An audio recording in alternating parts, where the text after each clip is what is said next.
Hello and welcome to our midweek episode of The Boy and the Bear.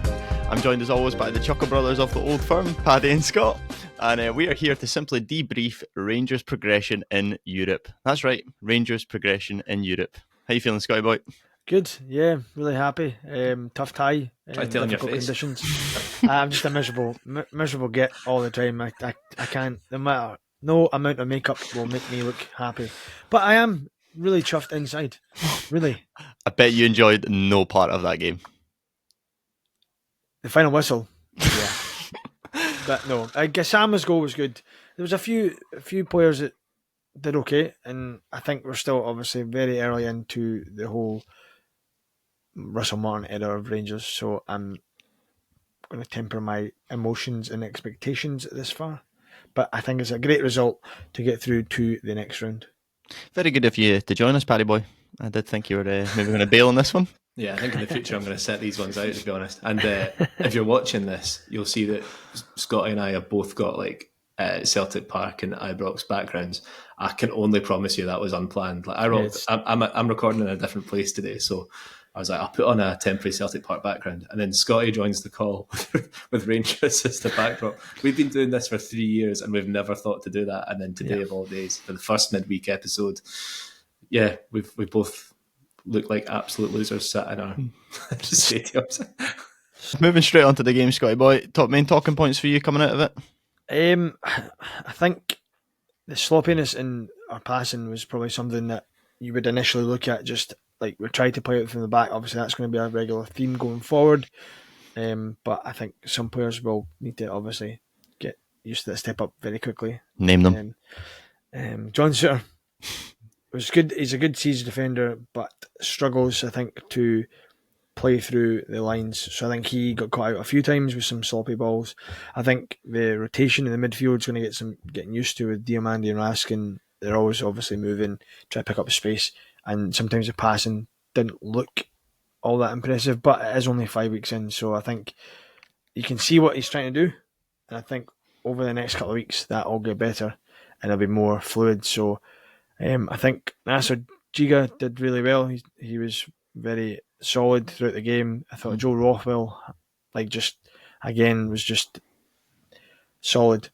And Max Aarons was a bit of a questionable choice at left back, but when he went to the right side and we brought on Yefty and played with a back five, we had a lot more fluidity going through the park. So I think that might be something he might change in the weekend, but I'm not holding my breath. No mention of Jack Butland. Well, I was just about to get there, Stephen. Thank you. Super Jack. Now I think he's back to. I hope this is him back to his best, because he's a great keeper. He's always been good. He's always had these moments, and I think he's not always been good. That's for sure. No, but he's always had. There's always that there though. The ability's always been there. It's just last year I think he lost his edge a bit, and it's good to see him getting it back, because without him, we wouldn't have got through this tie. We wouldn't have got through last week. So for me, he's been the best player of the two matches. I think he's been incredible. So hopefully this is him back to his best. Yeah. Can't wait for Thomas Tuchel to come to the Old Firm game on the hospitality of Celtic. No, there's no England manager ever allowed back into Ibrox, because that just absolutely shot the confidence of my goalkeeper. So I don't think he'd be very popular at Celtic Park either. Thomas Tuchel, no. The England manager. Yeah, fair. In terms of, obviously, because that's the thing I take away from the game as well, Scotty, I don't think there's any doubt that you rode your luck, to say the least. Yeah. I mean, it should have been 3s or 4s. I mean, some of those chances they missed, it was staggering, to be honest with you. Yeah. Do you think there will be some replacements in that back four, or how do you see your kind of back 4-5 lining up for the first few games of the season? I think it's going to be what we saw at the beginning. I think for the next 2-3 games, maybe until we get a left back and a left centre half in, I think it's going to be that same back four, which worries me a little bit. Just because it's so one-sided. They're all right footers. It's a bit off balance. So I'm hoping that now we've got European football guaranteed, and we know the bare minimum budget that we can work with. We can maybe go and use some of that money to go and sign a left centre half and a left back. Because Yefty's a good player. I've said this to you boys before. He's a good player, but Martin doesn't seem to. Where's Yilmaz? he's been told to go. I think because of his injury record, like he just can't stay fit. Like I think that's why he's been told to move on. Which is a shame because he on his day he's a really good on the ball player. as well. Yeah, he's really good, and I like him. But I think just because he can't stay fit, that's why he's getting moved on. So, but yeah, no, I expect it to be the same back four on Saturday. I'd like to see Yefty in it, but I don't think that's going to happen. So I just think he brings a bit more of a balance to the left-hand side. You've also been a little bit quiet about the resurgence of Kieran Dowell, Scotty. I knew that was coming up. Still offers nothing going forward. He's one of those players that, like, obviously maybe has nudes of the manager or something.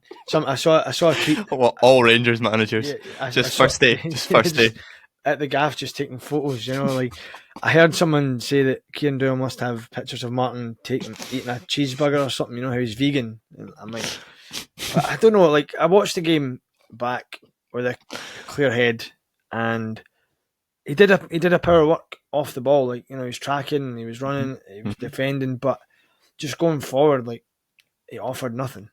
And I know difficult conditions, but that's been his whole theme, if you like. He's always a nice trainer, all that. Oh, you hear good stuff about him in the dressing room, behind the scenes, but then he gets to the game and he doesn't really offer anything of significance. There's not been like one game, like one game where you think, oh, he's grabbed the game by the scruff of the neck. He's been dictating the play. He's scored this absolute worldly of a goal. There's nothing. It's just that he's a nice guy that works hard. That's what you can say about him, which is fine. But I think in a Rangers forward line, you need to do a bit more than just good photographer as well. Yeah, clearly. Got a catalogue of images, do you not think though, Scotty, that you're saying, oh, that's fine, hard work and that? Is that not what's been cast against so many Rangers players in the last few years, that maybe it is worth keeping players like that about and actually showing that they will be getting game time if you actually put your head down and work? Yeah, I think you're right. I think there's something you can say with this manager. He's made that known from the very first minute he sat down to discuss, his appointment. It was like, I expect hard work, and that's what I'm aiming for. So I think that's why Dell's in the team. I think we've just signed Mikey Moore this morning, so I think we get another. If we get this guy, the Finnish international Ant-Man, or we get Rak Saki from Crystal Palace. He's only 28. I think Kieran Dell's position as a starter might not be as secure as it is right now. But I suspect that he will be sticking around for the whole season. I love the idea of Paul Rudd rocking up at Ibrox. I know, right? Pass me the ball. The biggest centre-half we've ever had. It always happens in Scottish football, lads, and we talk about it on most of our early season podcasts, but it does seem after Rangers and Celtic both progressed from Europe, there's a lot more transfer activity. Obviously, you're saying this morning, Scotty, that Mikey Moore's been announced, 17 years old, an abundance of talent. Yeah. I mean, do you see him stepping straight into the Rangers squad, and is there any more that are on the horizon? I think he'll be right in. I think once, obviously, international clearance is... What position is he playing, though?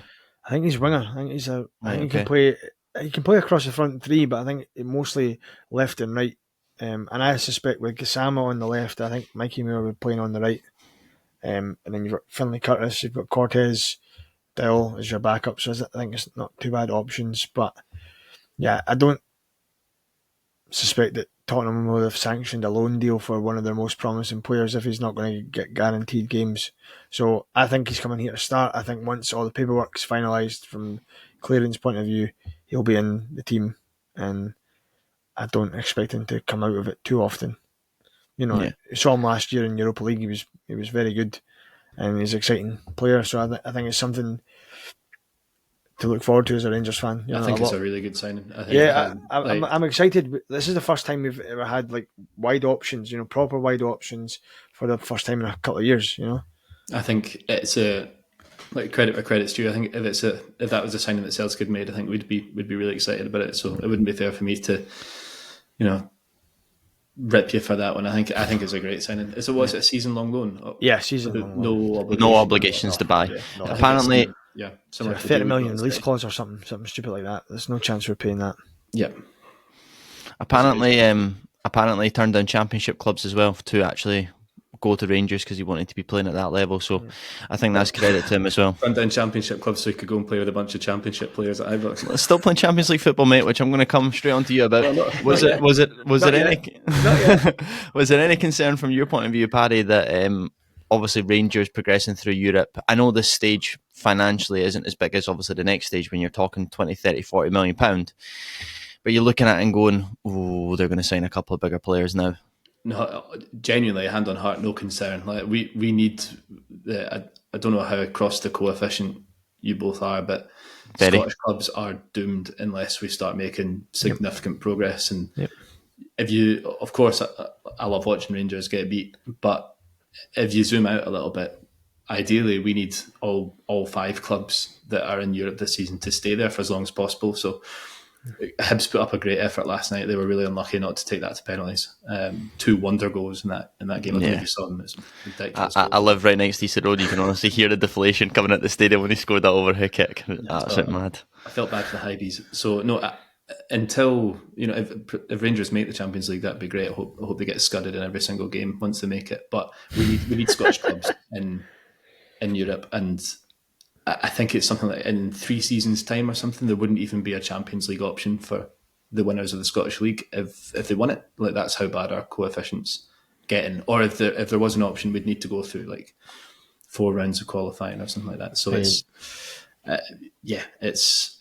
kind of in dire straits just now. So Rangers have done well for the coefficient in recent years. I hope they keep. It's been a bit of a change of tack there, Scotty, is it not? I know. Is he feeling all right? Oh my God! I know. That's how I feel. I hope you make the Champions League and then get pumped 7-1 by Liverpool again. That'd be great. Yeah, just you watch out for Borussia Dortmund, mate. You know. But no, I agree with Paddy Boy. I think it's really important now. Like, Scottish football progresses into Europe, gets all the teams into the league phase, if you like, of the European competitions. Otherwise, we're. Oh, I mean, domestically, I hope you get relegated. Absolutely, I hope you have the worst season. Hope you go bust again on record. Look, with your negotiations, the player's valued at 6 million. Here's a penny in a toy car. That's the Celtic negotiations, isn't it? like, just. Oh, don't worry, we are, mate. We're coming straight onto that because Scotty's had his moment of glory, and I'm going to continue that for him. Yeah, where are you? I mean, it is getting, since you obviously said on the last episode about going in for wingers at 25% of their market value. Any progression? I've seen rumours of Stefan Bajtic this week on loan, which we discussed in our chat would have been a great signing. But yeah, what's going on, Paddy Boy? I've got nothing left. I've got nothing left. If I speak, I'm in big trouble. He's well, I say he. Rodgers isn't waiting. He's it's the board. They're waiting for the Champions League, aren't they? They're waiting to see if they get through it. Yeah, they're playing a big gamble, but it looks things. They do it every season. I think that youngster from Man City, Simpson Poussey, is arriving. Loan? Loan with no obligation, same as the Mikey Muir deal. He is arriving for a medical today, so at least that's some more cover at centre half. But our wingers are currently Forrest, Yang, and Tillio. Wow. Well, that's that. Kieran Dowell on loan. That's my next question, boys. Is you're starting 11s for the first game. So obviously, Scott, you've had a little bit more of an opportunity to look at Rangers in competitive fixtures. But if you're Russell Martin and you're Brendan Rodgers, what's your starting 11s for this weekend going into the games? For me, I think it's very similar to Athens, the team that started in Athens. I think there'll be one change. I think Curtis will come out and Gassama will be right in from the off. I think just Finley's been good. He's had a very good pre-season. But I think Finley friends. I think he will be on the bench. And sorry, Finley.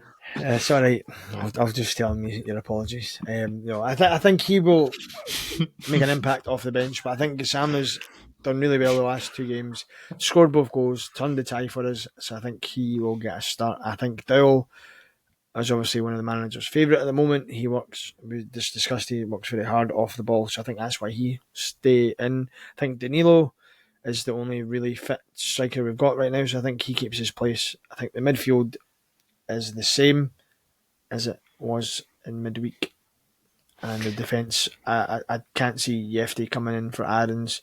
I think it'll be the same back five. Just before I go into packs, I'm quite interested about the Aarons situation, because obviously he's naturally a right back. Do you see a situation this season where he does go out and play on the right, and that obviously maybe means that Tav's becomes more of a squad player? Do you see that happening? I mean, how's Tav performed in the European games? I think Tav's been quite good, actually. There's obviously the usual people that just as soon as the guy touches the ball, they're like, he's terrible, he's done. I actually thought he did okay. The only problem is with Tav now, he's obviously on a bit. He's lost a bit of a recovery pace, so I can see him playing. He was towards the end of the game against Athens. He was playing as the kind of third centre half, and Aarons got shifted to right wing back with the FT coming on as left wing back. So I think I can see that happening. So I do think Aarons will play over on the right. I just think right now I think Martin maybe tried to get as much experience on the park to get us through these ties. I think that's maybe why he was shoehorning Max Aarons into left back. But he's a good player. When he goes to the right, you can see just how good he is. I think he's a bit uncomfortable on the left, but I think there'll be a lot of rotation between him and Tav this year. It's a long season, so I can see him playing on the right more often. Yeah, a little bit of an easier question for you, Pat, considering Celtic have only got about 12 players. So, how do you think Rogers will go? He'll probably go Casper, Alistair, Cameron, Austin, Kieran, Callum. Oh, best friends. No, bit of a forced hand, I think, at the moment. So Rogers will pick Schmeichel, I'd imagine, but I would probably put Sinisalo in as our starting keeper now. Casper's looked rusty in pre-season. But it'll be Schmeichel, Johnston, Carter Vickers, Trusty, Tierney, which is a pretty solid defence. It's that second centre-half space beside Carter Vickers that's sort of up for grabs. Dane Murray's looked really good in pre-season. Scales is obviously thereabouts, and obviously with the new signing arriving today, there's a bit of strength and depth there now, which is good. McGregor, obviously, he'll probably go with Hatate and Nygren. He's probably forced to play Maida out left, given that there's no wingers. You'll probably have Yang on the right, maybe Yamada up top.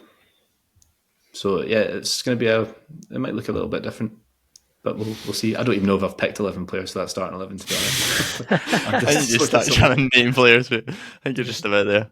Yeah, you're like, who's left?